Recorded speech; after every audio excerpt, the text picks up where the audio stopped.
Aleyküm. Anamur İlçe Müftülüğü Gençlik Koordinatörü İbrahim Sağır. Gençlik Koordinatörlüğü olarak Anamur'umuzun içerisinde camilere, Kur'an kurslarımıza gelen öğrencilerimize sportif faaliyet etkinlik anlamında voleybol, futbol turnuvaları düzenliyoruz. Bunun yanında hedefimiz, gayemiz, amacımız Kur'an'ın ahlakıyla, Peygamberimizin örnekliğiyle gençlerimizi buluşturmak. Onun için her türlü etkinliği gençlerimizin yanındayız etkinliklerle. Anamur İlçe Müftülüğümüz de bu konuda bizlere yapacak olduğumuz etkinlikler noktasında destek veriyorlar, sağ olsunlar.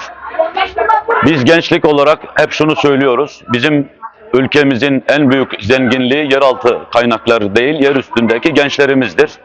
Gençlerimizle ilgili her zaman 24 saat 4-6 yaştan başlayıp 10-22 yaşına kadar gençlerimizin her zaman yanındayız.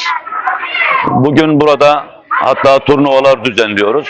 Bu düzenlemiş olduğumuz turnuvalara imam arkadaşlarımız, Kur'an kursu öğretmenlerimiz, öğrencilerin içerisinden seçerek, öğrencilerimizin gruplar oluşturarak takım oluşturdular. Bu takımlarla birlikte maç yapıyoruz. Bunun için gençlerimizin memleketimizin içerisine, ülkemizin içerisine kaliteli insan, ahlaklı birey yetişsin diye mücadelemiz bu anlamda. İnşallah bu gençlerimiz hem milletimizin önderi, hem ümmetin önderi, hem ülkemizin lideri olabilecek konuma gelirler.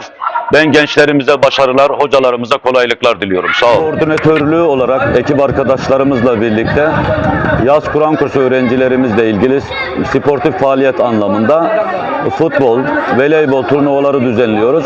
Bu düzenlemenin içerisinde en çok emeği geçen, bunu samimiyetle teşekkür etmem gereken bir proje sorumlusu arkadaşımız Kıbrıs Otakar Camii Mehmet Ali Ekinci hocama özellikle teşekkür ediyorum.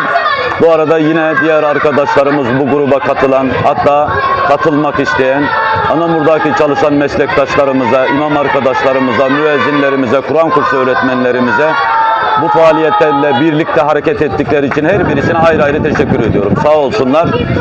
İmam arkadaşlarımıza, Kur'an kursu öğretmenlerimize kolaylıklar ve gençlerimize başarılar diliyorum.